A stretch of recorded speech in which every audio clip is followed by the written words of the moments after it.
Is there a second? Second. All right, it's been moved by Dr. Pingarelli and seconded by Mr. Ramirez. Any discussion? Hearing none, I'll call for the question. All in favor of the agenda as presented, please say aye. Aye. Aye. Are there any opposed? All right. Moving on to item number 3 and item number 4, I would like to invite Ms. Eva Panis to come forward and lead us in the pledge, our Business Operations SIS technician, and it will be followed by a moment of silence. Please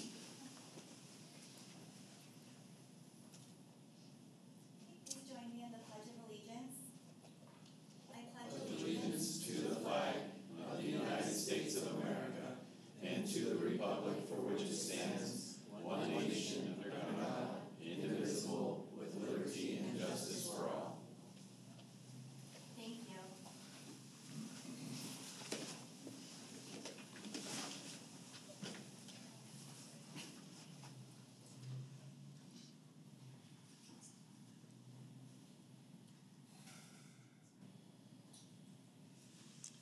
All right. Thank you, Ms. Panis, for leading us in the pledge.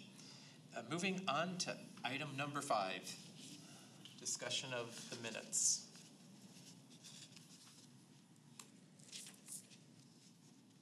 Any questions on the minutes? I would entertain a motion for approval as presented. So moved. So moved by Dr. Pingarelli. Is there a second? Second. Mr. Ramirez. All in favor, please say aye. Aye. Any opposed? All right, minutes are approved. Moving on to summary of current events, Dr. Spurgeon. Thank you, Chairman Straka. You might turn me down just a little bit. So a lot of exciting things have happened since our last meeting in July. As you're fully aware that we had the ACT Arizona Summer Conference. And it's obvious that West-MEC had a tremendous presence there. I was able to attend the CTE Essentials, the Camp M&M, and several breakout sessions. One of my favorites was probably the Superintendent's Roundtable with our counselors. There were 10 superintendents, and we were able to lead some predetermined questions with each of our counselors that were there attending the meeting, and it was just a tremendous amount of feedback. Because quite honestly, we couldn't do our work with the quality we do without our counselors on the front line, because typically they're the first ones that students meet, and those counselors are help guide them to our CTE programs into their future. So very, very proud of our counselors, and very, very happy I was able to attend that as well. Also want to say a shout out to all of our professionals that attended that the summer conference. We had several individuals here at West-MEC that led several conferences, and they were all the ones that I attended were fantastic. And so top quality event, and it's obvious that West-MEC has a tremendous presence in the CTE field. We had our campus staff meetings, went very well. Unfortunately, I wasn't able to be there. As you well know, I got COVID after I came back from the conference.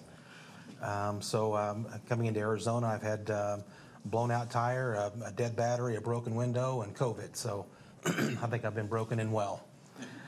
But the staff meetings went well, and I'll be rescheduling those to get out because we put together about 16 or 17 slides of a vision for West-MEC that I see moving forward. So I'm going to get a chance to reschedule those hopefully pretty soon. All of our programs have begun at our campuses. Aviation and aesthetics began on August the 1st. All the rest of our programs began on August the 3rd.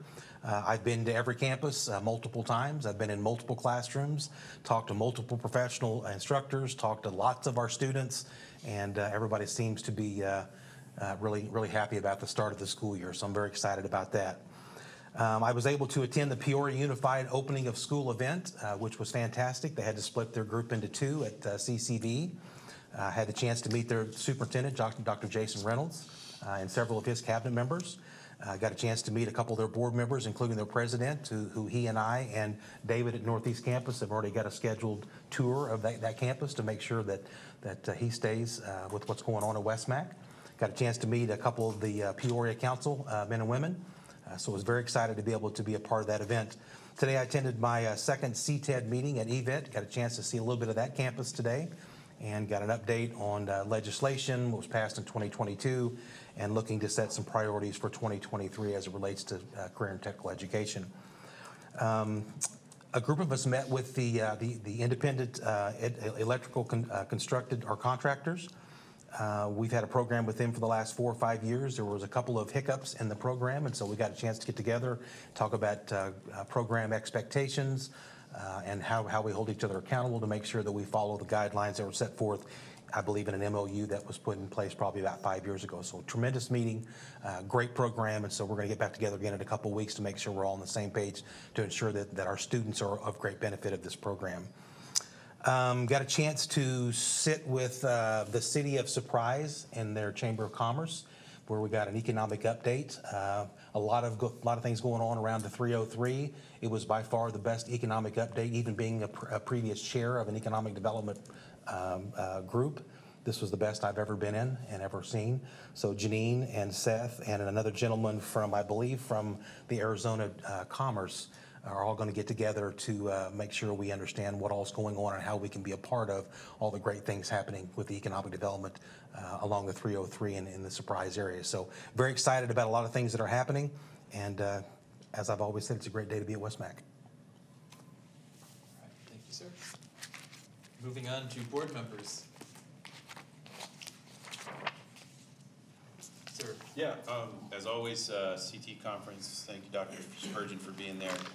I've shared with this group many times. I play the My Team One game, and you know, like it's really heartening to know that like almost a third of the ACTEAZ leadership are West-MEC people. You know, we're winning awards. We're most of the fellows. We're there doing it and running it. And while ACTAZ would exist and would still be moving forward, I firmly believe that what we're doing here at West-MEC makes it all better and raises all boats. On another note, I know that the Peoria FFA and the Buckeye FFA chapter both were gold winners at the state level in terms of their national chapter application thing that happens in FFA, and it just was announced earlier this week that both of them are 3-star gold national winners, which is the highest single rating that any FFA chapter can get at the national level. So we're one. Buckeye and Peoria are both top 2%, 2-3% of all FFA chapters in the nation, and there was 6 other Arizona chapters that got that, so it's pretty cool. But 2 of those here in the West Valley. So those are all good things. I think Peoria was the last school district to start. So we started school today. Everyone else has been going for a week or whatever. So hopefully keeping all of those. I know West-MEC, most of our classes started last week. Yes, sir. So it's good time to be in education. So good luck to everyone. I also just want to share a comment that I too was at the conference. And I guess that's where I got COVID, because 4 days later I came down with symptoms on Saturday. You guys all stayed at the wrong hotel. People at the Westin, no COVID, just so you know. Yeah. Fortunately, I only had symptoms for like 2.5 days, so that wasn't bad. But yeah, it was definitely a good feeling to see so many West-MEC instructors, administrators there. It's awesome to see that. Yeah, it was great. And I had a great time, learned a lot. I'd say my favorite session was the drone one. It was pretty exciting. The technology and the courses, and I don't want to say how easy it is, but very attainable, getting the license, the initial license, which was great news to hear. You know, that's exciting. And I think that's pretty much it. Yeah. If you want to see ours at Central Campus, I'll be happy to. Yeah, I have to go back over there and check that out again. Mm-hmm. Absolutely. All right, anything else from board members? All right, moving on to item number 7, consent agenda. Is there anything, I always hesitate to ask, but is there anything anybody would like to pull off the consent agenda? Not today. All right. And the consent agenda is something we don't discuss, so I would entertain a motion to approve the consent agenda as presented. So moved. Mr. Fingerelli, is there a second? I'll second it. Ms. Wiley. Oh. All right. All in favor, please say aye. All right. Aye. Any opposed, please say aye. All right, not hearing any, so consent agenda is approved. Chairman's Director, just one comment. Just want to make sure everybody is aware that one of the things we're going to start doing is when we have individuals that are traveling away from us, we're going to have just a simple little form that will allow that individual to provide some feedback about what they're bringing back from the conference as it relates to our strategic planning and the work that we're doing with our students. And so we're going to have that pretty soon, coming up pretty quick. And what I'm probably going to do is this week you'll start getting our first board letter, which will be an update from the superintendent's office and from each department, as well as all of our campuses. Each week we'll send you that, and we'll probably include that information when individuals come back from their conferences to say, how does what we gain from the conference align with our strategic vision and our strategic plan. So.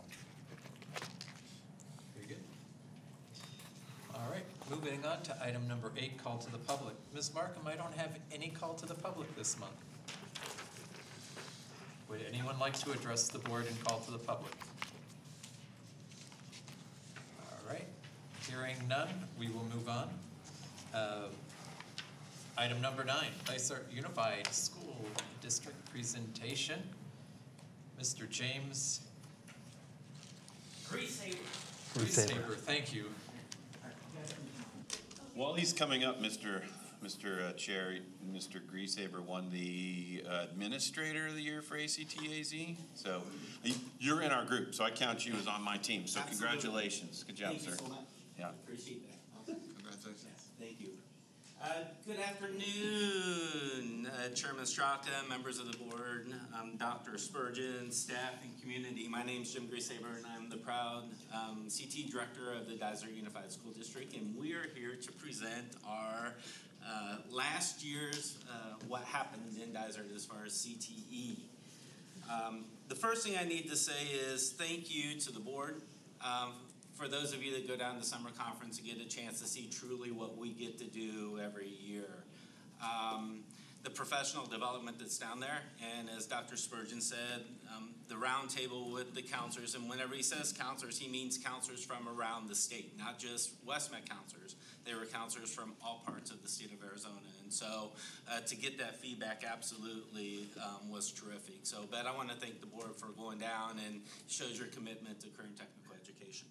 So a little bit about Dysart. Let me see if I can move this thing. So a little bit about Dysart. My portion is going to be very small, although I love to talk, and my staff would tell you I love to talk. I'm not going to talk because I'm going to let you guys hear from these guys. But Dysart has 18 satellite programs with 4 comprehensive high schools. Each program has a successful CTSO with several leaders at the state and regional level. We had several state qualifiers and national qualifiers this year. We're not going to go through them all, although we do have a second place national winner up here in Ed Professions, and so we will let her tell you about that. Last year I brought to you that we were starting 4 middle school programs at our 4 brand new middle schools. I'm very excited to say that this year our upper administration gave us 4 full-time teachers. Last year, that program was split between social studies and science teachers. This year, that program is staffed with 4 full-time teachers. So they are straight out teaching 16 career cluster modules within the middle school. So we're excited about that. Our TSA, 87% was our passing rate as a district for our technical skills assessment. State average, 70.25. Pretty excited about that. And our students earned 406 industry credentials. I'm really excited about that also. So with that, tonight I have with us our Ed Professions program and our nursing assistant program. Last year I also presented that nursing was a brand new program that we were bringing to Dysart in partnership with West-MEC. And so we have a year under our belt, and we're gonna let Miss Savannah Babillard talk about our nursing program.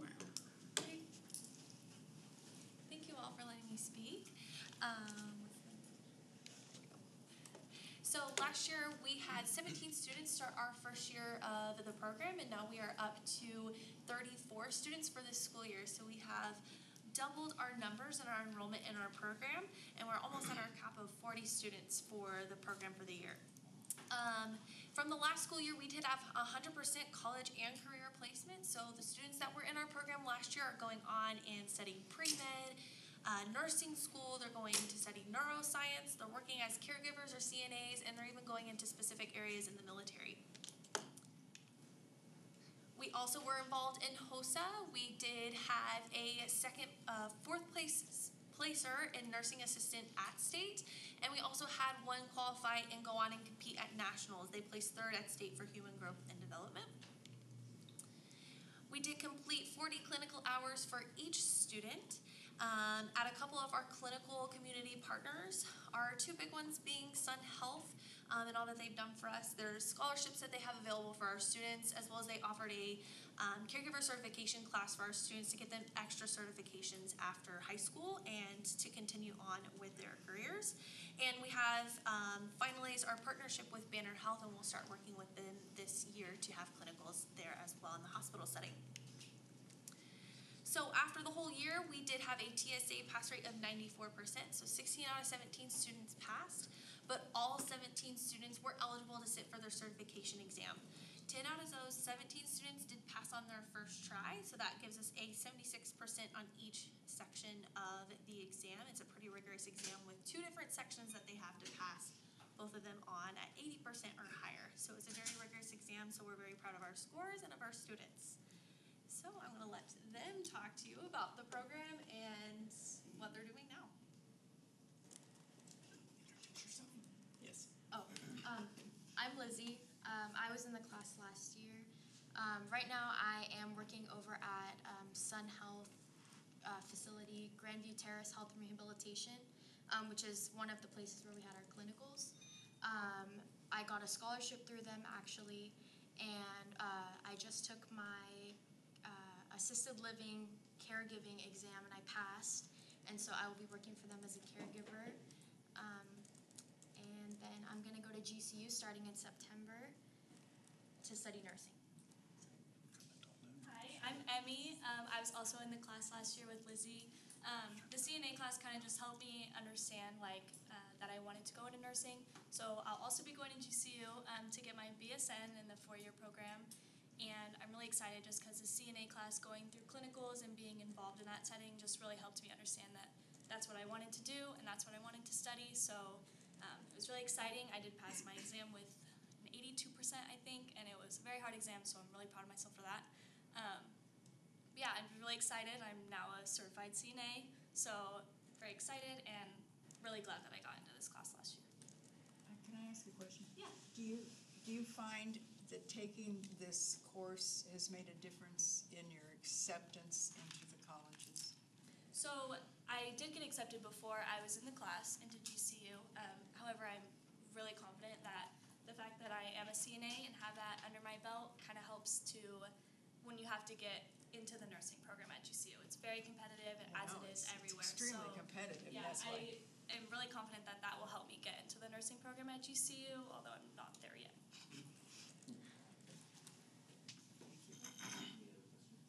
Any other questions for them? No, it's just that's incredible. That's awesome. That gives you that extra edge. You know, and congratulations to both of you. Yeah, you think of the program being in the first year, and I have shout outs to Miss Holly in the Northwest Campus and Stephen, and it was a partnership whenever we were building the program because we wanted to start it up, and then COVID hit. And so we either decided we go with it and we do tentative schedules, no clinicals, and we do everything in-house, or we wait a year and we give the kids the true experience that they needed. So we waited a year, and these are two products of how that turned out. All right, so next we have Miss Hazer, who's going to talk about our Ed Professions program. I have to say, Drea, I'm going to say she's a product of CTE because she was an English teacher and we sucked her in. And when I mean we sucked her in, we actually pulled her all the way into CTE where she was teaching marketing and Ed Professions. And now she's an assistant principal. So we like to think that we had a little hand in seeing that progress with that. So Miss Hazer. Thank you. I feel like 4 years ago when I was asked to teach this class, my response was, sounds like I'll be a better teacher by the end of this program. And I hope that was true, but I underestimated the impact it would have on me personally. After 1 year, I was like, I'm all in, I'm gonna get my master's so I can do dual enrollment, and just really set out to help grow this program and was really fed through passionate students like Hallie, who I'll introduce in a minute. So our Education Professions program is composed of 9th through 12th graders. We started off as a small group, proud to say that we are now several classes strong and have students that are actively working in classrooms with students, and hopefully someday we'll enter back into that classroom helping with our teacher shortage in the state and across the nation. Our students leave the program with their paraprofessional certification. We are also hoping to add the first aid and CPR component this year, making them hireable in daycare centers and different things to help get that exposure to students while they're in high school. We have a 100% TSA passing rate. Like I said, we were able to add dual enrollment, EDU 221, and through a grant, free tuition for students to do the dual enrollment, which was awesome. We also had a lot of other grants through you guys and partnership with the state to get supplies such as cameras so the students could video themselves teaching and come back and reflect on it, because we know that good teaching is all about reflection. With that also, we had a guest science teacher come in. She was one of the state teachers of the year, and she would come in person and virtually and instruct the students on writing effective inquiry-based lessons, which the students really enjoyed and I think helped Hallie find success at nationals. We also have partnerships within the district. I feel like I've given this elevator speech to lots of students and to admin across the district as I was trying to get my students into classrooms. We had a great partnership with Ms. Palmer at Canyon Ridge Elementary School, where we would go support their STEM program, and students would get to come in and support in classrooms. And I think my favorite part every time was driving the bus home and seeing how tired my students were. Because yes, teaching can be really tiring, but it's just great for them to get that hands-on experience. So lots of lab time throughout the program. Year 2 students and up are connected with a mentor teacher at the elementary school that's close by and go about 3 days a week to get that hands-on, as well as work in some of our special needs classrooms. All right, Hallie, I'm gonna pull her in at a couple different times. We're gonna do this a little differently. Can you give testament to your experiences at Canyon Ridge? Yeah, at Canyon Ridge, it was a lot of fun. We went over with most of my class. Some of them couldn't make it, but most of my class, we were split up into different grade levels. I was in kindergarten. We were teaching STEM, and I was actually with Miss Benton. She actually worked with my mom. My mom was also a teacher.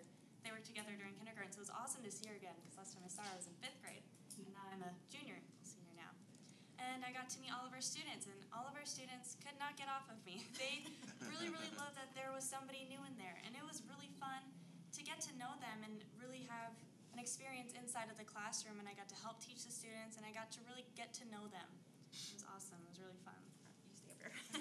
All right, so we also went to our state convention through our CTSO Educators Rising. I had 10 students compete in competitions related to STEM, lesson planning and delivery, exploring careers in education, educational spotlight, which is much like a TED Talk, job interview, researching learning disabilities. So a lot of really cool leadership and education-focused competitions. We did have 2 national qualifiers.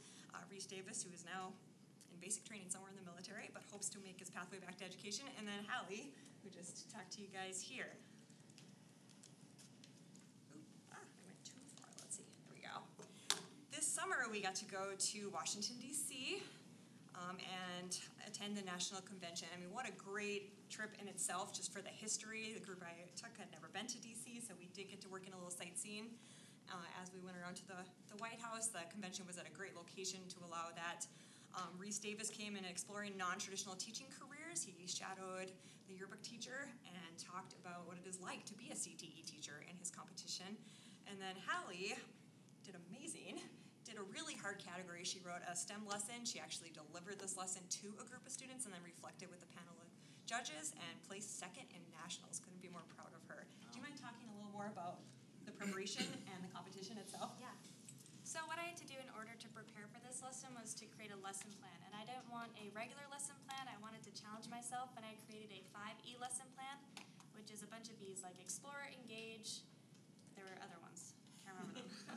But 5 E's. And every one of them I taught 2 different lessons. I taught one for state and one for nationals, because a part of my lesson was cut out in the camera. It did not record it, so I had to go and redo a second one. So it's a miracle that I won 3rd in state.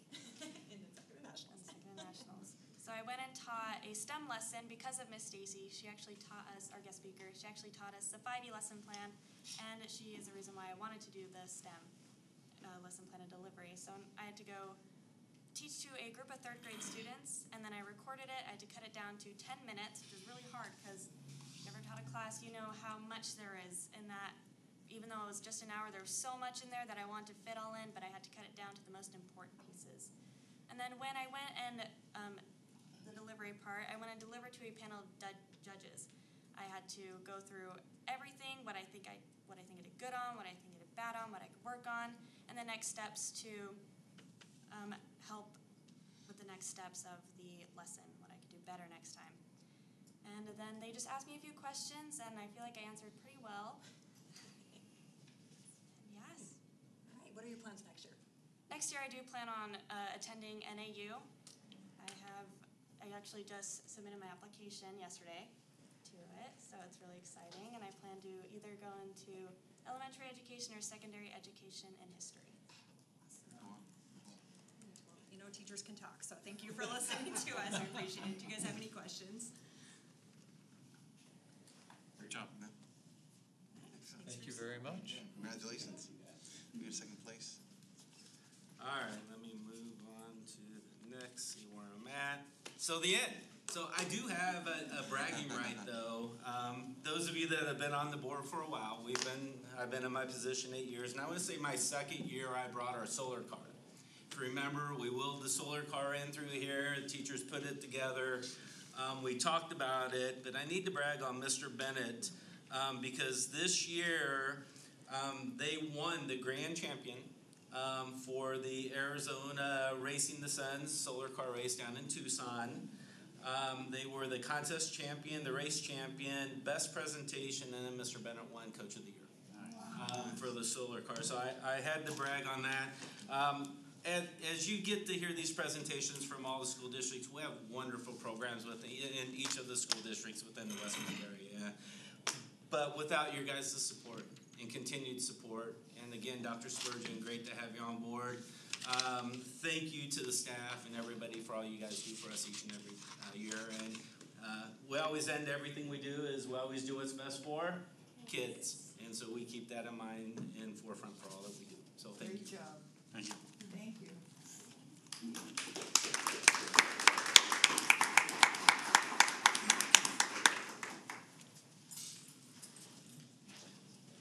All right. Mr. Welch, back to school report. Thank you. Good evening, Chairperson Straka, governing board members, Superintendent Dr. Spurgeon. Thanks for the opportunity this evening to provide this annual back-to-school report. Dr. Spurgeon has really coined the phrase, it's a good day to be a West-MEC. Never has that been more true than last week when we had students back on our campuses. So it's been an exciting several days for us already. Of course, last Monday and last Wednesday, as Dr. Spurgeon said, we welcomed these new families and returning families. You can see just about 3% more students on our campuses this year than last year, which is exciting. I draw your attention to the increased participation from our charter and private school population as well. Next month, I believe, or this fall, our recruiters are going to do a presentation for you to really talk to you about some of those specific outreach efforts with our charter school population that yielded these results that you see in front of you.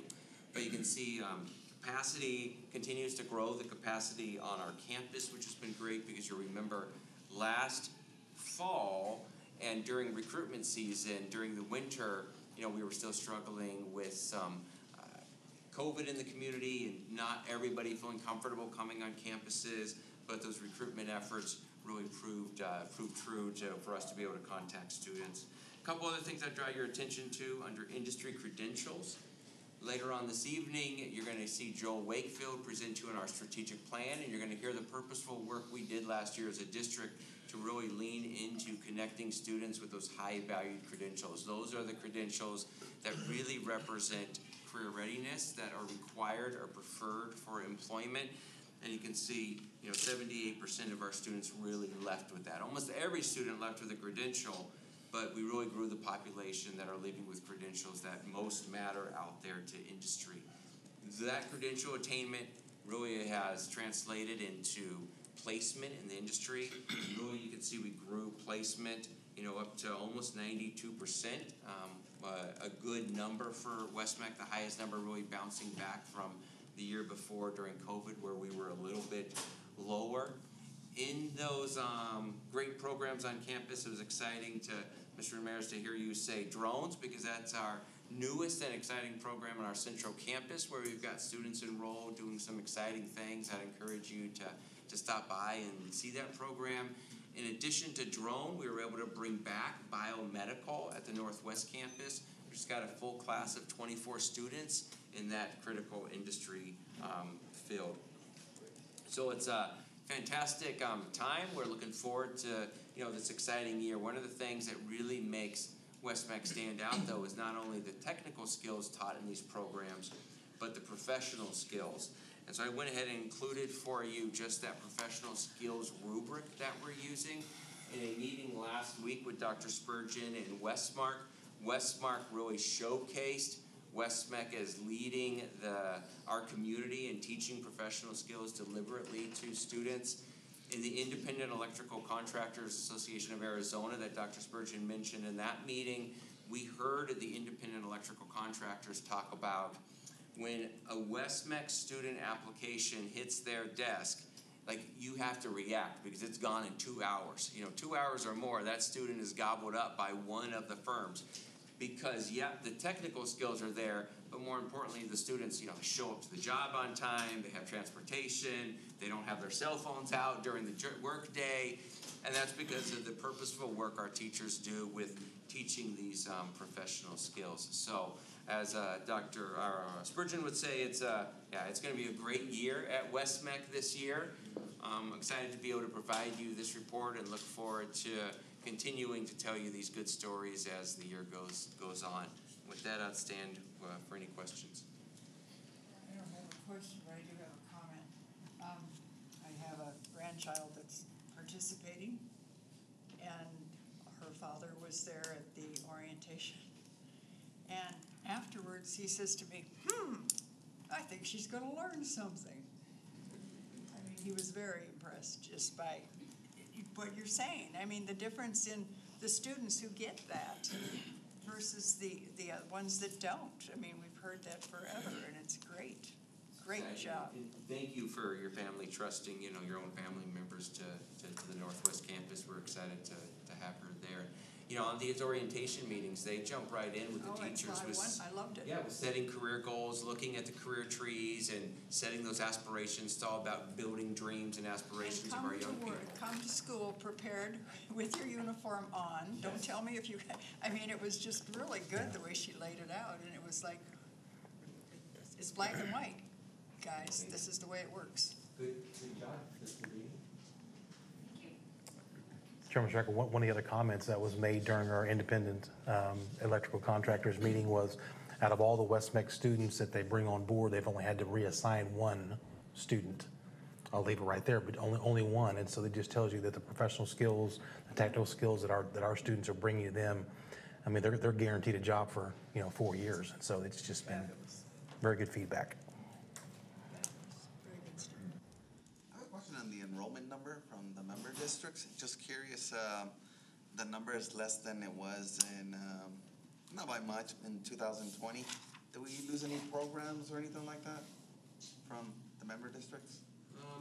So that's member district participation. Some of that is, as our community, as more families send students to charter schools, there's some increased population in charter schools, so we see it being made up there in the charter school environment as well. And then our member districts during COVID, the member district participation with open houses was still a little lighter than it had been in the past, so we're still working through some of those types of things. But we continue to have, you can see it's certainly grown over last year, so we continue to have strong participation and look forward to growing it more. We did have to, unfortunately, at the last minute, we weren't able to offer our precision machining program, and then our coding program, we lost a section of the coding program. So that impacted the numbers a little bit as well. I do have a question, and it's maybe not totally related to back to school, but I was looking at Kathy Hoffman's report on student enrollment, and the charter schools have grown in the last few years from 15% to 21% of students. So, but we're not at 20% participation. So what is the path forward of, I mean, charter schools are growing, and I think that train has left the station and there's no stopping it now. What is our path forward for addressing, of really partnering with charter schools, because they are, more than 20% of the student base? Marilyn, you wanna come up and give us a little teaser? Yeah, we're Or planning. is that a future agenda item? It is a future agenda item, but I've asked Marilyn for September to bring the actual enrollment process, Yeah. and then we'll talk specifically, but I wanna have her give you just a little teaser. So the teaser. The teaser was, we had that great presentation last year, I hope you remember, about charter schools and the numbers and all that we have done to increase our visibility out on charter schools. And then in September, Maya Milhan and I are gonna talk a little bit about our recruitment strategies that we do with not only charter and private schools, but our member districts as well. So we have, our biggest teaser is just at the end of the month, we have our West-MEC rep meeting, and I already have more than a dozen charter counselors coming to our West-MEC rep meeting, which was usually always just our 48 member district schools. So little by little, they're feeling, we're building those relationships, and they're feeling very part of our program.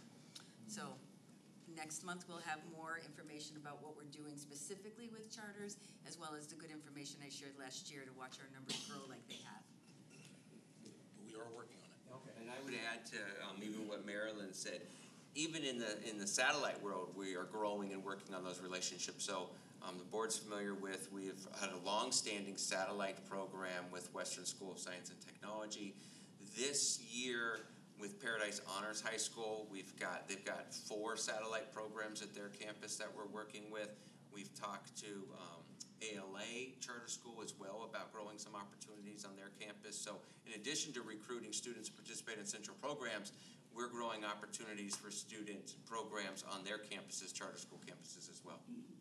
Then when you come do your report, if you could also maybe cover, like, I think the questions would be like the funding, do we provide the same professional development to charter schools, and kind of what are the differences too? Because I think we'd be interested to see all of that. Right, and Joel has been doing yeoman's work with, every time we meet with a charter, he goes and meets with the charter and he shows them all that they can be a part of at West-MEC. I usually focus on that kind of counselor-student part of it, but I'll have Joel give me a little section of all the good things that he's been doing to have those folks join us and either learn how to become teachers or get their certifications as teachers, because that's what's happened when Stephen's talking about the satellite programs. Those teachers on the charter school had to go through the process to become a certified CTE teacher, and they did that through West-MEC. And just as you heard Dysart students talk about their CTSO opportunities, we provide those same funding opportunities to our charter school students to participate in CTSOs also. Okay. I don't want to steal all your thunder for next month. Would you like to come back? No, I'm good. Thank you. Thank you. All right. Speaking of Mr. Wakefield, strategic plan update. Well, thank you for the opportunity to share tonight, and I'll add to the teaser. I was in contact with an administrator from Stride Academy, which is a local charter school, who contacted us this week and asked us if we could provide all of their continuing education training for their teachers. It's probably about 30 to 40 registrations across the entire year. So this was some of the work we've been doing, as Marilyn and her team does some of that work, and we work together for that. So just some good news. Well, thank you again for tonight. I come tonight to talk about our strategic plan. I speak on behalf of our entire population of employees, hundreds of hours of work, work that I can't begin to even talk about because of the amount of work that's gone into the accomplishments that we have worked towards. As we began this process, the question that we proposed is, what will West-MEC be in 2026? What will West-MEC be in 2026? The leading question as we planned Strategic Plan 3.0. We heard from employees. We heard from the strategic planning team, which you know is called the community table. And I'll reference the community table a number of times tonight. And they wanted the strategic plan to be a plan that it worked to embed employee work, aligning their work with the mission and the goals of the district. We further heard from internal stakeholders, employees within, students, parents. We worked and had conversation with people from parents as well as business and industry. So we were very inclusive in the process of those that we talked to. And overwhelmingly we heard that the goals of all the people we talked to were for exponential accomplishments over the next 5 years. And so nothing is more fitting than the word Aurora. Aurora is a collective, interconnected work of millions of particles working together in unison. It's a spectacular vision, a vision that people travel from across the world to see. You can only see it in a couple places, and that's really what we want for West-MEC. West-MEC to be a place that people travel to find out the good work that's happening here. It's also more exciting than strategic plan. So that's why we selected the word Aurora to represent the work that we do. You will recall that we started this process in April of 2020 as we were closing out Strategic Plan 2.0. We went through a process of strategic evaluation with the strategic planning team, as well as with employee groups, to begin to design what this next plan would look like. We also came to you in a dedicated board study session where we were given great advice from you. And then from there, we went out and met with the community and a number of meetings, coming back as the strategic planning team got together and began to put the framework together for what we would do. We came to you in October of 2021 for approval of the framework, and then we presented 3 what we call bridging strategies, which are our goals for the year.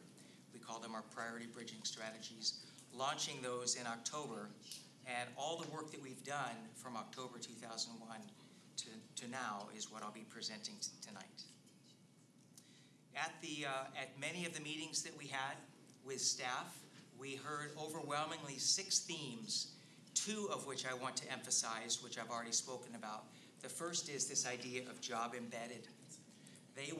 Employees wanted to feel as though the work that they were doing on a regular basis, on a daily basis, helped to move the organization forward with its strategic goals. They didn't want to feel as though it was an additional piece of work that they did as well as the other work that they do. And then the second piece that I will share with you is that there was this overwhelming theme that we wanted to make sure that we were aligning the work that was taking place in the departments and on the campuses with what the vision and the goals of the district were. So we were tightly aligning the campus or department tactical plans to the goals of the district. We heard from you 6 themes also. And I hope tonight that you see some of these things in the plan that we've created.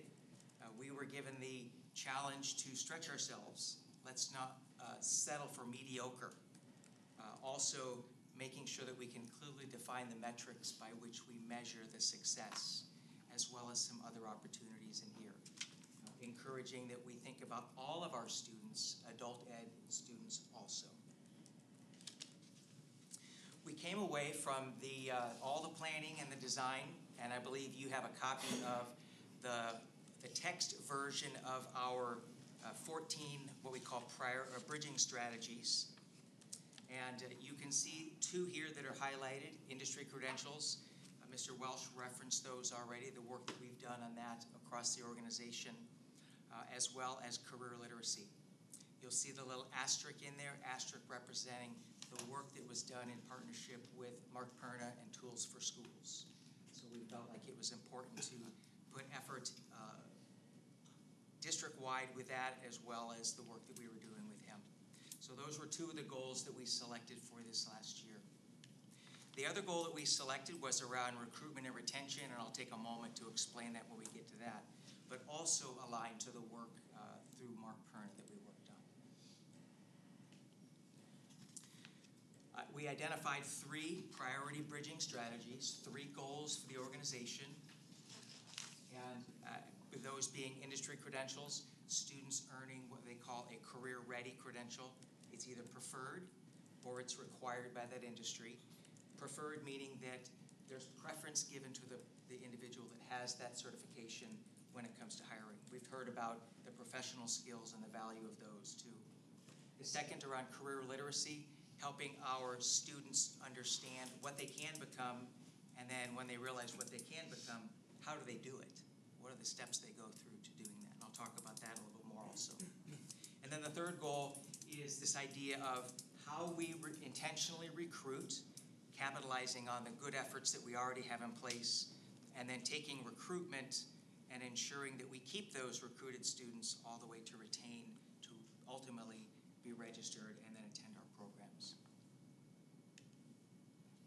We did this again by, as we talked about, 3 regular practices that in many ways were new for our organization, really focusing on just 3 distinct goals that we all understood, we all articulated, we embodied in plans and communication. We met on a regular basis. You would find these goals and metrics listed on many department and campus agendas that we revisit and we bring up and talk many times throughout the year. And then, as I mentioned, the alignment of these department and campus goals to the goal of the district. Let's talk a little bit about our first goal, industry credentials. This number just simply wasn't high enough for us. 57% is 57% of our 2019-2020 students that earned an industry-ready credential. So we give them 1 year following the completion of their program in order to earn that credential, simply because there are often age restrictions, there are often externship restrictions, and other, and especially with COVID, many of the industry credentialing bodies closed down, and they said, we can no longer offer this during this time. Yes? For the board, what's the state average? Do you have any idea? You know, Mr. Kaltenbach, I don't have that number, but I know that as we research some of this, everybody takes their data a little bit differently, but we could certainly find out what some of those would be. I'll reference another national CTE organization in a few moments. My guess is it would be much lower than that. Yeah, because on the presentation we just saw, they said 70% was the state average, which seemed high.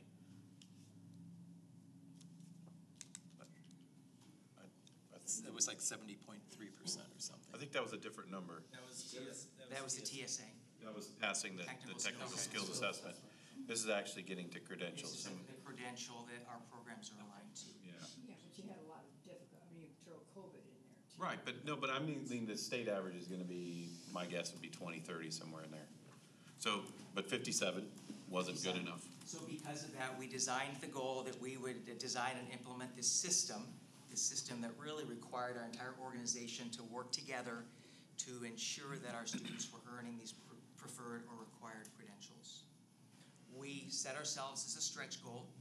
So we set the goal that we would like to see 75% of our students 1 year following earn those credentials. So the 1920 number were the completers from 1920. So we're now looking at the completers that finished a year ago, not just this past May, but the May prior to that. Well, how soon once they complete, how soon can they do the testing? Is it strung out? That's a wonderful question. Some of them can take their credential during, some of them can take it upon completion, some have to finish an externship, some of them have to turn 18. So each credential is a little bit different, so that's why we have to give them the time to be able to do that. And we follow them. And then we do a good job following them and ensuring that they're earning those. So we set the goal at 75%, knowing that even 75% would not be good enough down the road, but we knew that was a place that we would start.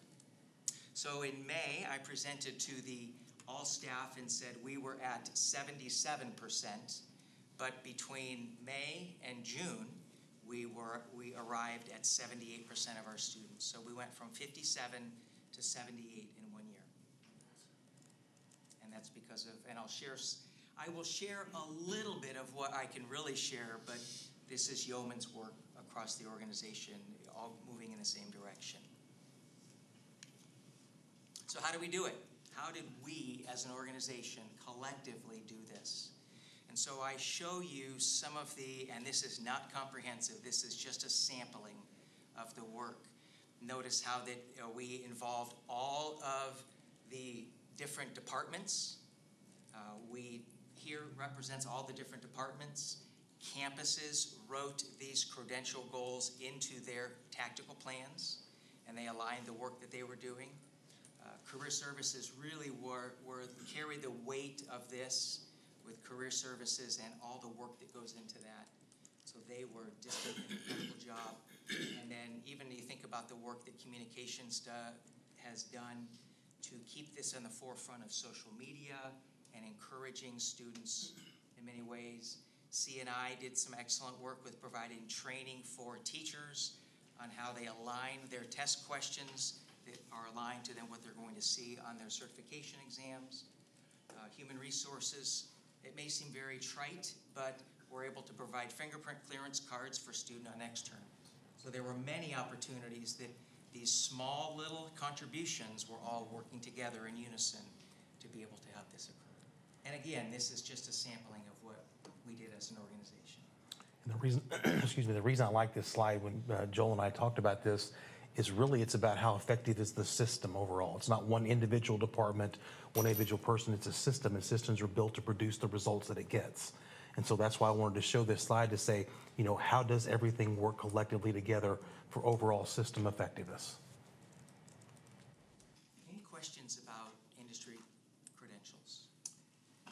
Mr. Chair, so Mr. Wakefield, I have several questions. So I want to go back to your slide, one slide back on the percentages. So do these percentages include people that began a program and then dropped out? Thank you for the question. These are our completers. So these are the students that then start, and then if it's a one-year program, near the end of their 1 year, or then complete the second year. So they do not include the students that are not completers. It does not include the students that are not completers. Okay, so a student that would have dropped out. Okay, so can you, let me ask this question, and this is a bit off the cuff as I was reviewing this earlier, so you may not have it. Is there a high where you had really good results? Obviously these are averages, right, across all programs, am I correct? Yes. Okay, so these are 75% of completers across all programs. What is the high point for West-MEC, or a couple high points? In other words, where it exceeds the 75 or 80 or 78%, and what are some of the lower points? And as a final question, what do you think about those areas that are low, and how will your group or the organization address those?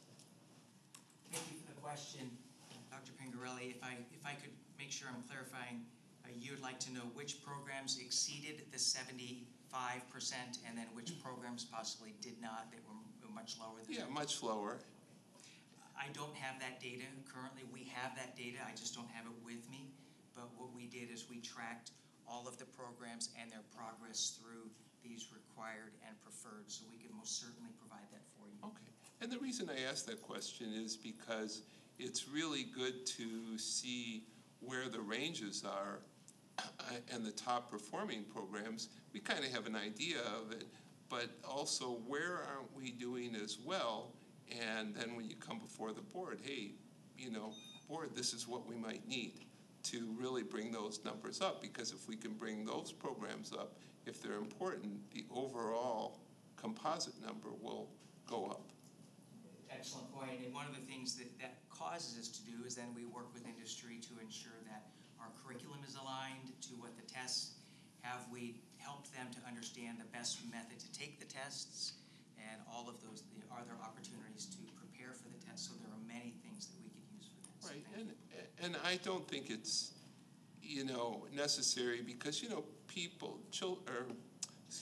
students drop out for various reasons. I mean, we all know it. It could be a family issue, a crisis, movement to a different district. So, I mean, that's maybe data overload. But if you see any trends there, and you see any districts where, maybe a satellite district isn't doing something that they need to do academically that will make our students successful in a West-MEC program.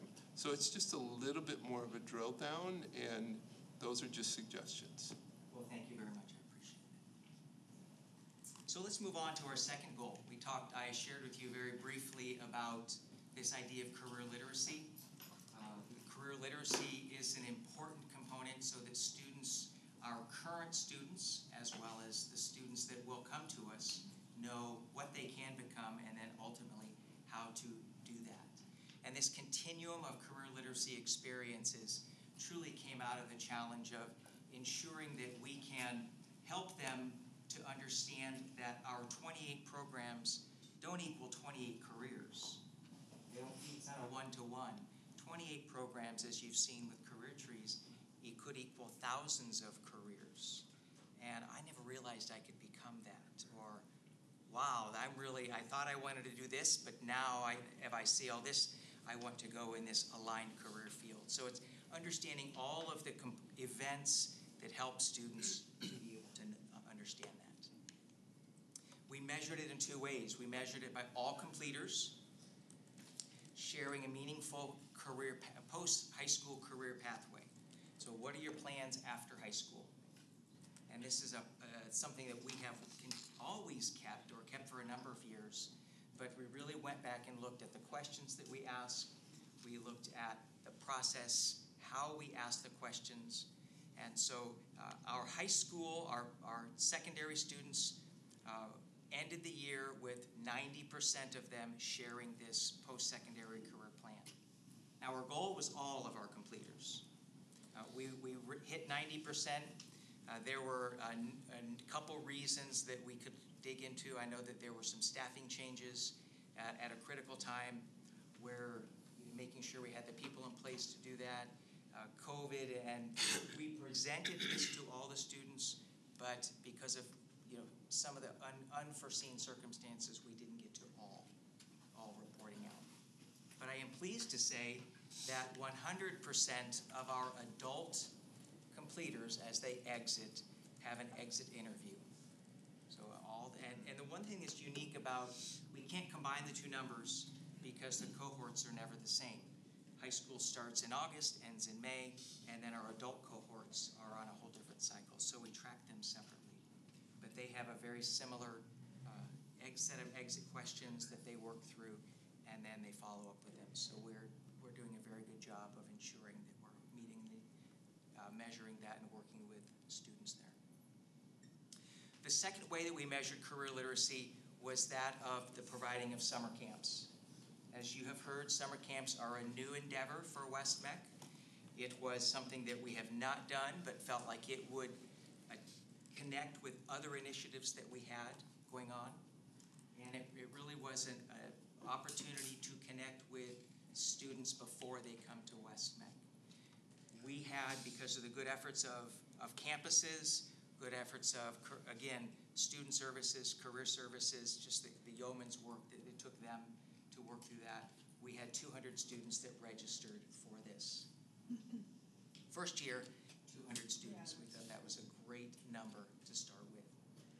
Now, the future of summer camps is to be determined. I think every campus will then look at that and we'll coordinate those efforts going forward. But that was the number that we hit the first year. So you can see some of the things that occurred at Central Campus. The Pendergast District got word of this, and as I talked to Rasan Bartet about this, Pendergast scooped up all of the available tickets or whatever the seats for Central Campus and provided them for their students. So they had a great turnout. You can see students students participating, really being active. I was always wondering, how can a 7th grader really practice welding? But you'll see some things here in a moment that they can do. And then Northeast Campus had a great turnout from the Deer Valley District. Because of the location of Northeast Campus, the Deer Valley District, again, scooped up much of the participation. You can see the programs that participated there.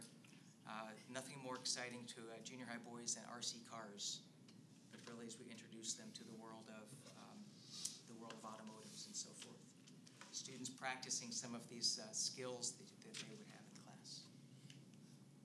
And then Southwest Campus really had another idea of really addressing younger students. So they presented the construction building birdhouses to 3rd and 4th graders and planting the seed, if I may, for future West-MEC students by them building birdhouses. And you'll notice here with this picture, you've got one of our recruiters leading a session to teach students about the career trees. So they're teaching these future students about all that they can become.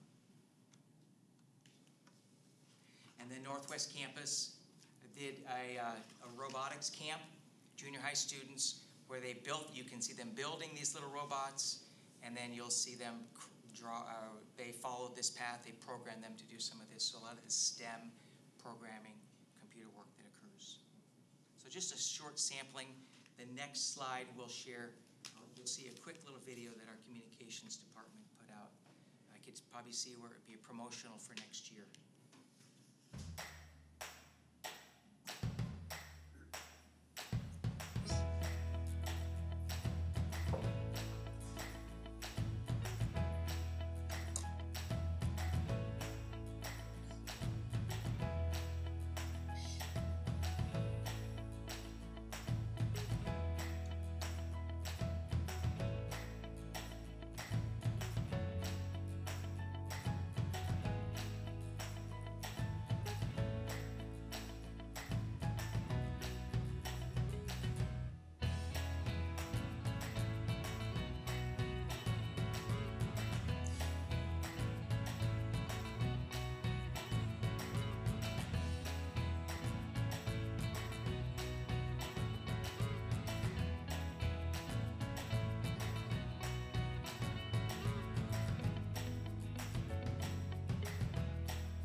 So there's a little teaser for summer camp. That's exciting. How do we do it? Well, I have to thank you as an organization, thanking you because you've embraced and empowered summer camps. Your participation was a part of the success of summer camps, as well as other departments. You can see, we'll talk about career trees in just a moment. One of the challenges we faced in this new design of the strategic plan was helping departments to see their connection to the work and the meaningful work that they do. Career trees have been a huge success, but they wouldn't be a success if they never got hung. They wouldn't be a success if they weren't hung level, if they weren't in a prominent place, if they didn't have a nice plastic coating over them to protect them. And so helping the facilities team to see that that was a huge contribution that helped us to move forward. And that's one example of the challenge that we continue to have, helping every person in the organization see how that their work is meaningfully aligned to moving the organization forward with their goals. So again, just some sampling of the different work that teams have done. Teachers, administrators, facilities, the IT team with making sure we were set up and ready to go for meetings and different things that helped us to move forward. You've seen many career trees. This is an example of the work that was done in this goal. And then also Mr. Welsh has talked about the professional skills rubric and the impact that it's made. I know that at Northeast Campus they wrote part of their tactical plan truly aligned to utilizing this, and then this will help us as we move forward this next year. And that was the second goal. So you can see the amount of work that's gone in. Any questions about the second goal with regard to career literacy?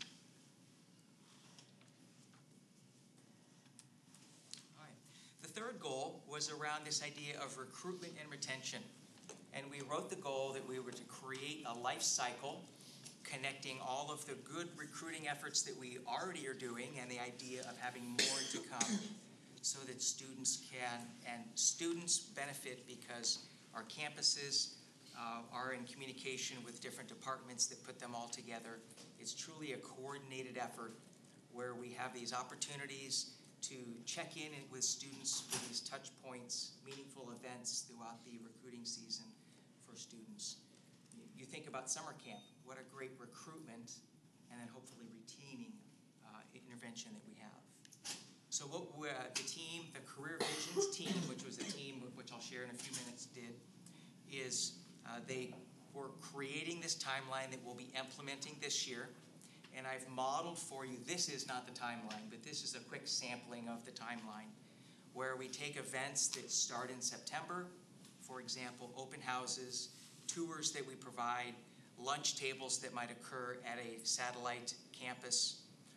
In October, our application goes live, and then as we move into April, one of the events that the team had been working on is having one of our student ambassadors, who are the leaders in the program, make a phone call to somebody who is in this process of applying.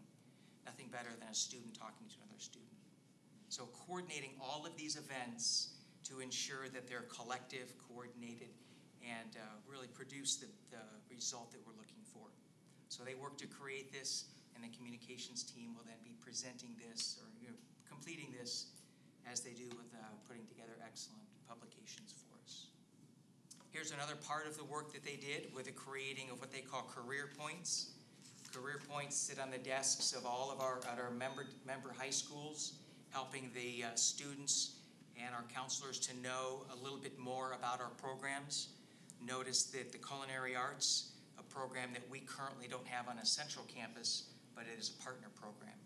So we make sure that we've been very inclusive in the number of programs that we offer. So this is another opportunity for students to see what they can become. And this is how we did it. We made sure we included administrators in this Career Visions team, not only from our central campuses, but also from our satellites.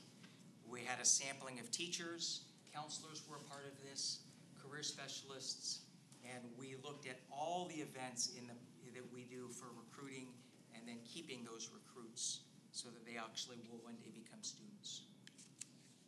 And then it really builds into three phases: the exploration phase, how students explore possible programs, and then how they get into applying for programs, and then the third really and the best is when they begin to enroll in programs. And you can see I've listed some of the events that occur in some of those different phases.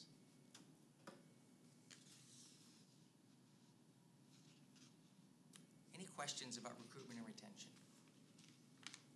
Questions from the board? Do we lose any kids? That's an excellent question. And losing kids from the point of exploration to where we finally get them to apply? Yeah. Yes. Yeah. And I don't have the numbers tonight to say. I think Marilyn could probably give us more information. But do we lose many after they start? I think there are some drops that do occur, but knowing when and where we lose them will be an important part that we continue to work towards. I saved all my questions till the end, so that's okay. If anyone else has questions, otherwise. Are you at the end? I'm almost at the end, yes. Oh, well then keep going and then I'll save my questions. I'm trying to chunk your questions so we take them off a little bit at a time. So what's next? We've come to the end of these three goals. We've made great strides.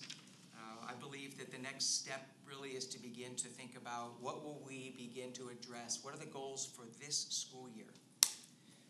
I have garnered some employee input. The community table, the strategic planning team has gotten together, and we have gone through a process to look at what we've done, potentially some goals for this upcoming year. Been in communication with Dr. Spurgeon. We've met a number of times to talk through his vision, and then today I report to you some of the work that we've been done.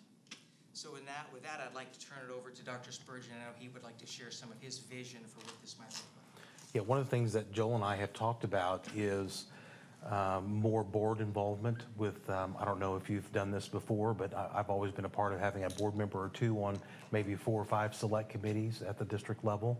And this would be one of them, to have more board input or board participation in the strategic plan and helping us assess kind of where we are and where we want to go for these next, 2 or 3 goals. And so my ask this evening would be, is that something the board would like to entertain?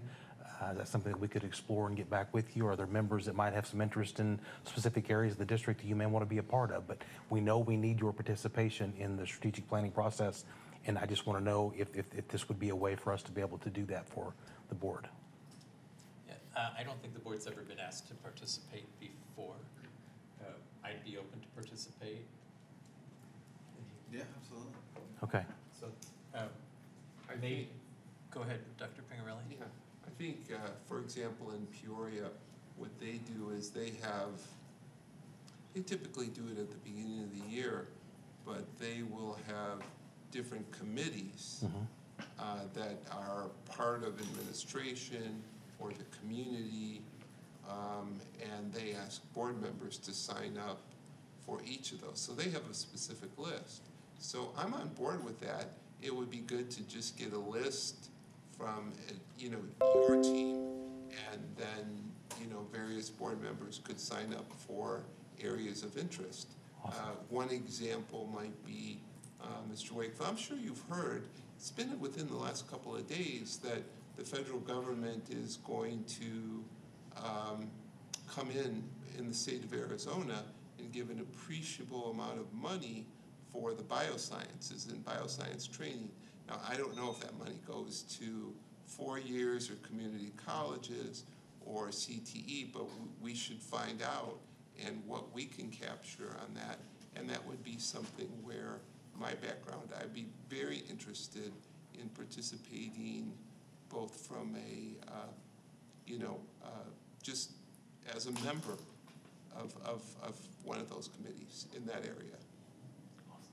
I think my only ask would be to keep no more than 1 board member, because if we have more than 1, then Ms. Markham is sending out a special notice that board members are present. Yes. And could discuss something, and we just don't want the extra paperwork. Just trying to look out for you, Ms. Markham. So we'll put that list together of possible board And then if you participation. have more than 1 sign up, just talk to people and figure out. Other questions, comments? Are you, I'm sorry, were you? I'm done. Yeah, I think Joel still has a little bit left, and he's almost there. Just the last thing that I wanted to show you, we have 11 remaining goals that we've established. As you can see, we took 3 the first year, 11 remaining. And I would ask you to, in a way that you could provide some, your thoughts about what are your wishes for work that we will be doing this year. Equitable learning experiences, making sure that we're providing equal opportunity for our students. Student and staff safety, work-based learning experiences, preparing our students for career readiness. This idea of access to programs, it really centers in many ways around transportation to our programs. Instructional feedback, making sure that we're providing the best capacity development for our instructional leaders. And on the stakeholder side, building partnerships with business and industry, engaging our families, an untapped opportunity to and continue to engage our alumni, and then this idea of employee growth and care, this idea that we've talked about most recently with quality of life and ensuring that our employees are feeling empowered. And then the last is partners in education, really looks at this idea of what do we look like as a opportunity to provide community education for the area around us. So these are the 11 remaining goals that we will go through a process of making some determinations on. Would love to hear your feedback either tonight or in Maybe Ms. Markham, if you could send the list to the board with a sentence on each one, and just ask us to rank what we would say 1 through 5, and then we'll all rank 1 through 5 and send it back to you. All right, thank you. And now I am ready for your questions. Go. Anyone else? I don't want to. I'll back you up. Okay. Mr. Wakefield, you ready? Because Ms. Wiley is backing me up. No, on the certification, do we get 100% back from students of the completers? How do we know, what's the reporting to know that, hey, 78% got certified, and how do we know that?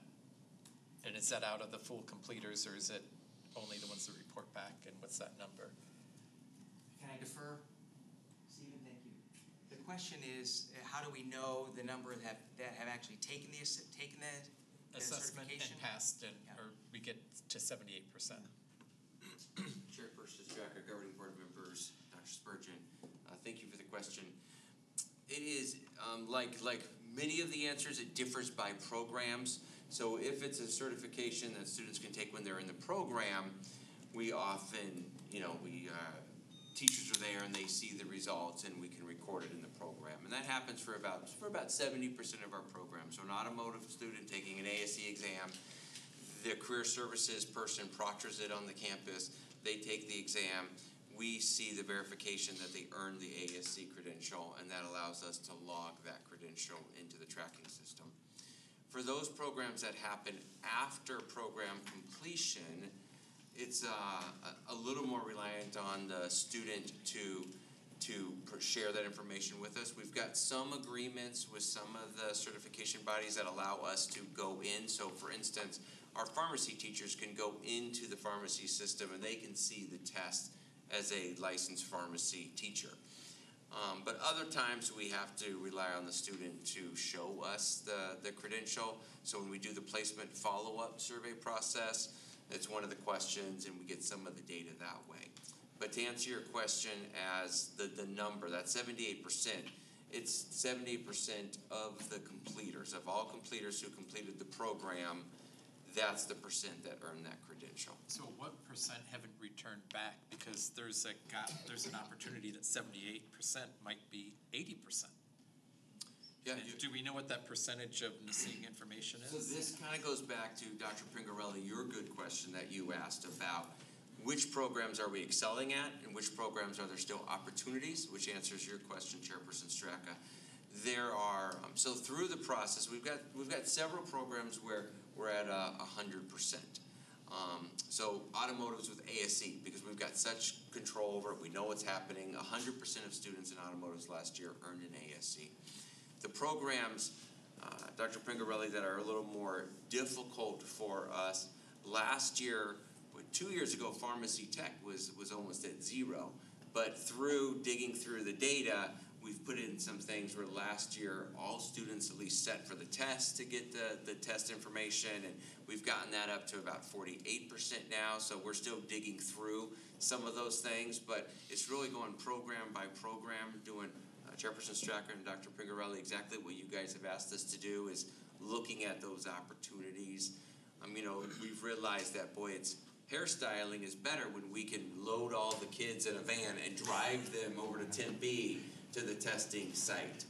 Last year with dental, we used to be able to test the dental certification here in our testing center, but that license was pulled from all the testing sites in Maricopa County, and now all of our students have to travel over to the East Valley for it. So it's those constant communications with the licensing agencies.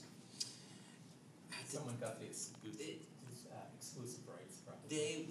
Probably. What they told us is, security. They wanted to ensure better test security, so they were only going to go with a central agency per each county, which created, a big barrier for students. Instead of going to our testing center, now they had to travel over to the East Valley. Someone got the exclusive rights. But doing what Dr. Pingarelli said, looking at it program by program and digging through it to answer Chairperson Straka's question is how we're overcoming those challenges and surfacing those challenges. So if you could also maybe just give us, when we look at those numbers for Dr. Pingarelli, we also could just say, hey, this one's at 48%, but 20% don't report back. So we can because there's two things. One is, how are we doing, but are we also getting the information?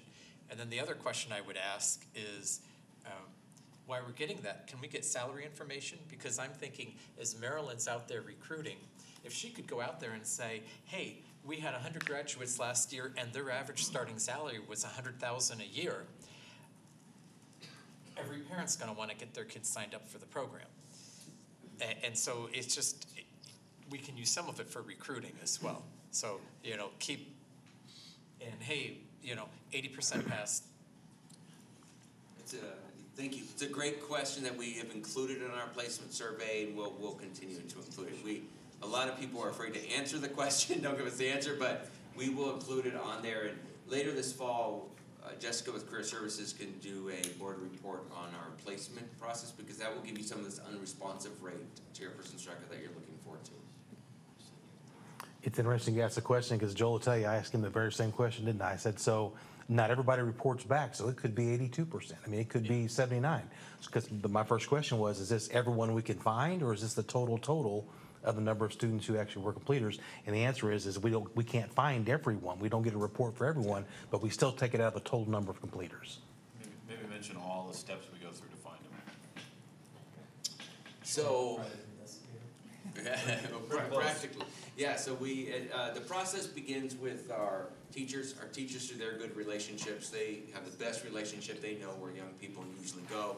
So they fill in what they know. We have career services campuses, career services on each campus. Then the career services coach goes through and they start hunting it down. They really track through social media accounts to find things, and then they call home as well. When that doesn't work, we contract with a caller, and it goes to the caller. Career Services calls them in traditional hours. Our caller will call them, late Friday night when they get home from partying. We'll call them Sunday after church. We'll call all different hours to try to find them at different times and stuff. But we really spend, a good 6 months of a process tracking these folks down. But our unresponsive rate has really gotten better. I don't have the report in front of me, but we're down to, I think it was like 4.97%. Marilyn saw that too. I think we were about 4.97% is of the unresponsive rate that we're at right now. But you're absolutely correct. Some of that 4.97%, if that's the percent, would represent our hairstyling students. They're a tricky bunch, those hairstyling kids. And they change phone numbers constantly, so they're hard to track down. But that would be some of the group that we don't know if did they go sit for state board or not, or that would be some of those numbers. I know, like in my case, we get kids' numbers, we get their parents' numbers, we get we collect any number we can from them before they leave, right? Like we're getting blood type, we're getting everything, right? And so then the hope is a year from now you can call and like if the callers find a grandparent and the grandparent's like, oh yeah, Joni's working at that, you're like, boom, we got it, all right? But you just need to find someone who can answer the question, what are they doing? But sometimes in some of our communities, everybody's changing phone numbers. So yeah, they track down social media. We do like everything short of hiring an investigator, but that just to get those numbers, because it's not only just us and it's bragging numbers. This is federal Perkins dollar reporting. This is everything, and every CT program nationwide is going through this process to get to these numbers to be able to report it. So everybody's doing. All of our satellites are doing it. Everybody's doing it. West-MEC is better than most at finding all this stuff, and our numbers are also a little higher. But it's a universal thing for everybody. So my next question, and I think Ms. Wiley was asking it on completers versus non-completers. So non-completers might be a good thing as well, and so my poor son who isn't here to defend himself, I'll use him as the example. He did the engineering program at North Canyon in the first year, and he's like, Dad, I'm gonna be an engineer. He was in the engineering club, and schedule comes out for the next year.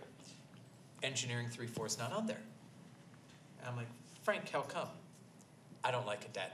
I did it for a year. He got an A the first semester, a B the second semester. Don't like engineering. I think if our students go through a program for a year and then don't come back the second year because they discovered it's not for them.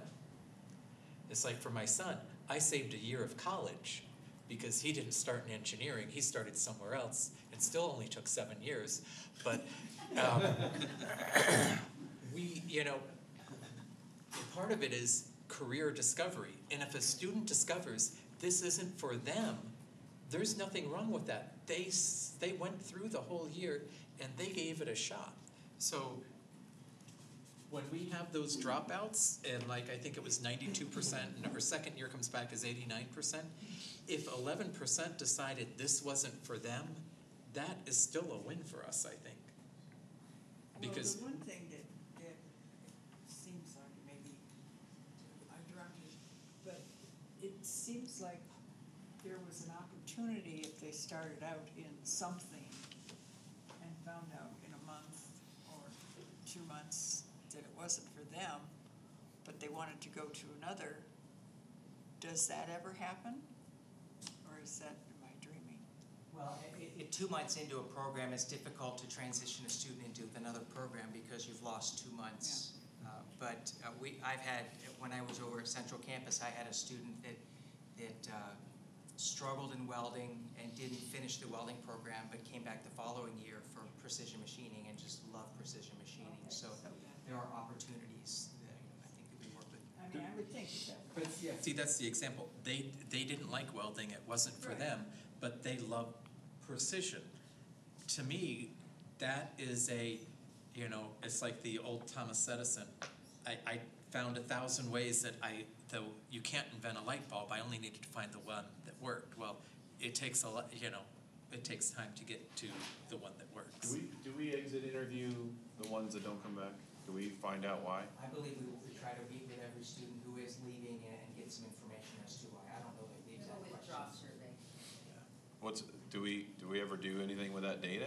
Yeah, I just printed it the other day, as a matter of fact. So I have it for you for each year, and we have different categories. Thank you for the question. We have different categories, why they might have left, and what are they doing? If what were the reasons? We could send the withdrawal survey, Dee, to the board, and we can send you the data from last year, and then we just started again this year. We've had a few drops here and there, and Mr. Strachey, yes, that's exactly right. It's career exploration. I would rather them know that they don't like blood in high school than to go pay $18,000 to go into a nursing program. And so these young ladies right here, she answered that question. I was already in GCU, but it was so much better for me to have all this behind me and just start there. So yeah, that's exactly right. So Chairman Stryker, one of the things I talked to the counselors about at the CTE conference was that very thing, that how are we different from a student who enters a 4-year college university and doesn't know what they want to do until they're a junior. And so we've started that conversation a little bit to see if there are things we might be able to do a little earlier. Unfortunately, we're a little handcuffed with some of the legislation with addressing 9th grade and 10th grade students. There's not a whole lot we do with them, but I'm hoping at some point in time that we can do it earlier. So that leads me to my next question. I see summer camp was a success. Is there any opportunity for us to do like a CTE sample summer school where kids could get a half credit and explore like a week of automotives, a week of engineering, a week of, like 4, 5, 6 different programs? And then it would be an exploration. It'd be somewhat in depth. You maybe rotate it so you have, 4 instructors doing the same thing for 4 weeks, but the kids rotate between the instructors. But it's kind of like a cafeteria plan. Right. I'm going to try this for a week, and I don't know how that would work with school credits and stuff, but Rashawn may be about to tell us. Thank you for the suggestion, Chairman Straka.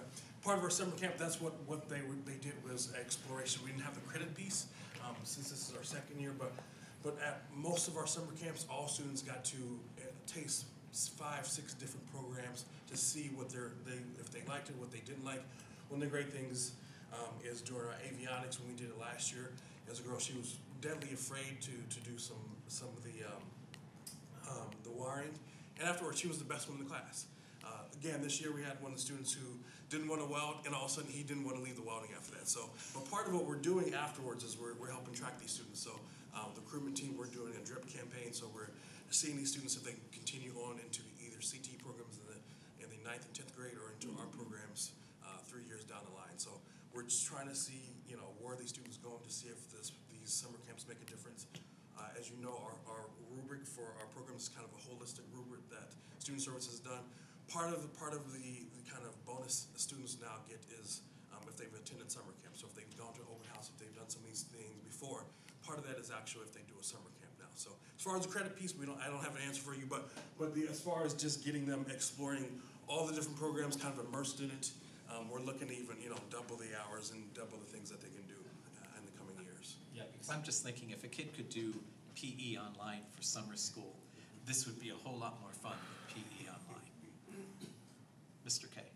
Well, I'll tell you, Mr. Strega, that most of our partner districts are already doing this. Peoria, for 40 years, has had a technology life and careers class in their junior high where that's exactly what they do. They try this, they try that, they try that, they try that, all in junior high before they get to it. I'm pretty sure Dysart does something like that.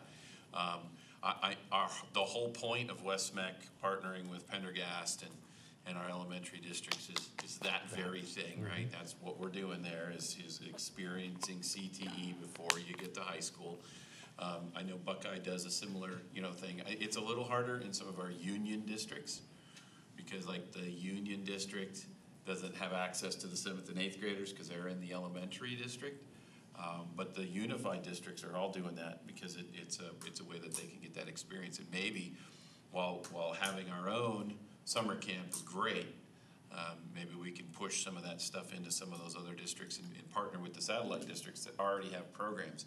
I would then, the other thing, because you were mentioning data, do we get any of that data?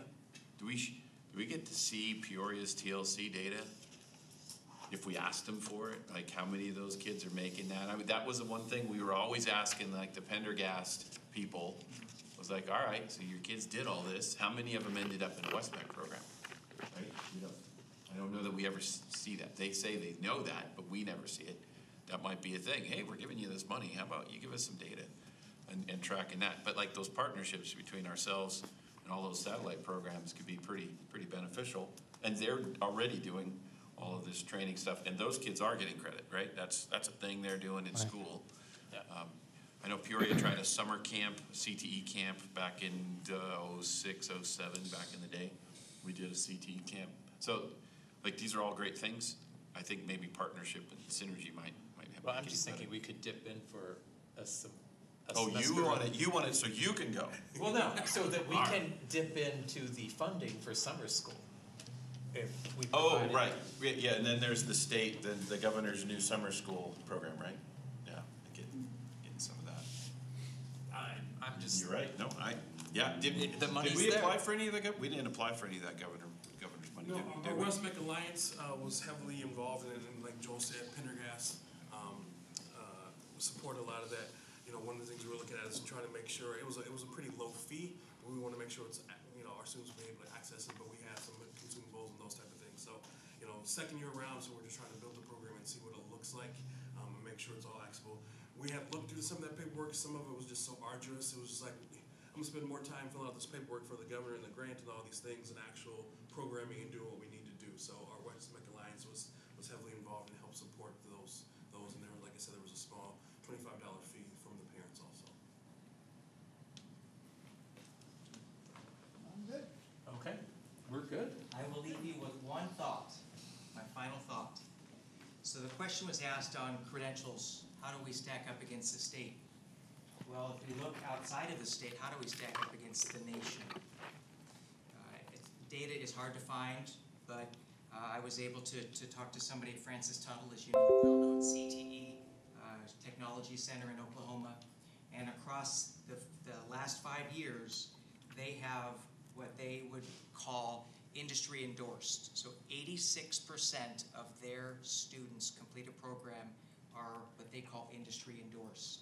And as I talk to them, it's fairly close to what we would call preferred or required.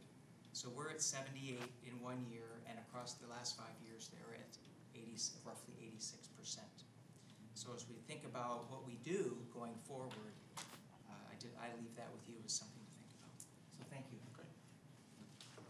Very interesting. And Chairman Strecker, one of the things you'll see as we talk about some of my information. I've always tried to, in any place I've been, benchmark ourselves with a nationally recognized program so that we can become more like it. So thus you see one of my goals we'll talk about in a minute, and being at 83%. Sounds good. All right, moving on to item number 12. Governing board meeting schedule for 2023. I see only one first Wednesday of the month. I'm assuming the 12th is spring break. Region 5. Mr. Chairman, Yes, sir. that April 5th could be problematic also. That's the state ESBO annual conference. And I know at that time of the year, it's salaries and bennies and lots of other things. So we need to take a good look at that April date.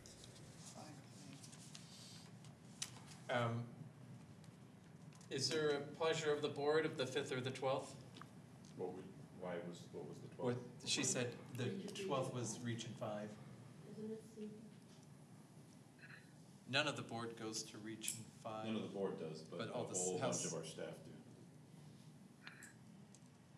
Whereas very few of our members go to ASBO, and I don't know. I'm good with whatever. It's fine, whatever. Fine with me. All right, I'd entertain a motion one way or the other.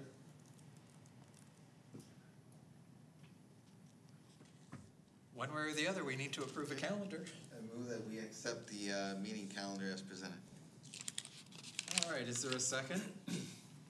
I'll second it. Twice in one night. Sorry, I don't mean to pick on you. Okay, so opening it up for discussion, I think it sounds like it's Region 5 versus ASBO.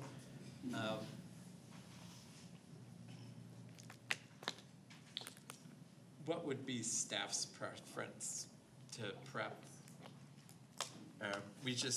April that's benefits, which would be the business office.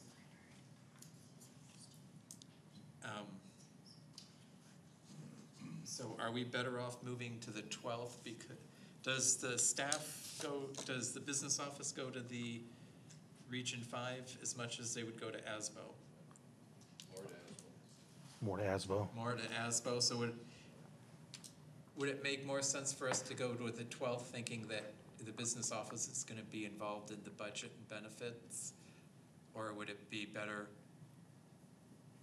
I would think it would make sense to go on the 12th. Would you accept an amendment to go with the 12th to accommodate the business staff? Yeah. Okay. That's fine. Mr. Chairman, can I offer a suggestion? Is there a day other than Wednesday? So we, don't do the 5th or the 12th, maybe we do the 10th or the 14th. Well, the 14th is Friday. Yeah, there are a lot of Fridays in the year. I'm thinking the staff does not want to be here on a Friday night hearing me or anybody else talk. I'm just. Is the 10th We Easter? can make it short and sweet.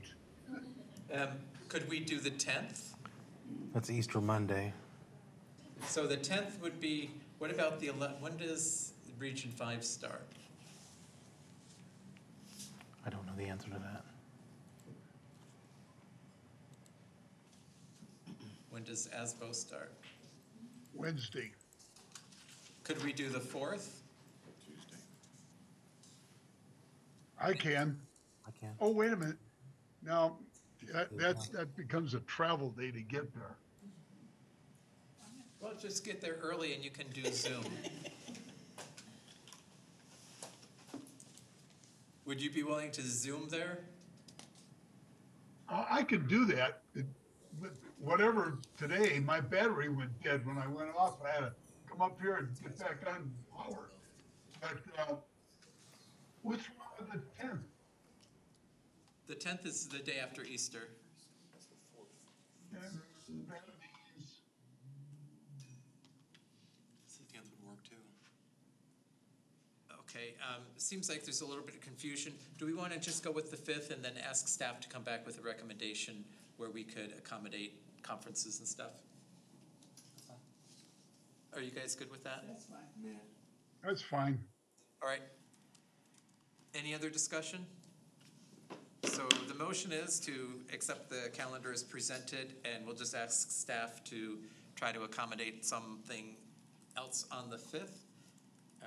All in favor, say aye. Aye. Any opposed? Aye. All right, passes unanimously. Thank you very much. And we have till March to figure out April 5th. All right, calendar of events, you see them there. Think tanks, conferences. Ms. Markham, I don't believe anyone from the board has signed up for the law conference or delegate assembly, is that correct? So we have no one to vote our vote of West-MEC at the ASBA Law Conference. And then there's the ASBA conference in December. Future agenda items. We know that we have the charter school report in September. Anything else at the board's pleasure? We were gonna do that human resources and all that kind of stuff. I don't remember when that was. I think we were gonna look for the study in October. Okay. And I think we're gonna talk about that a little bit shortly. Mr. Chairman? Yes, sir. On the future items, where are we with the 30 acres we bought at the central campus and the Thomas and 101 location? Are we looking ahead at that? I'm not talking about gearing up to build or anything. I'm just talking about, where are we with the planning? Okay, so that's long-range plan, or I guess next campus update? Or, Yeah, or update to current campuses, facilities, I guess. okay.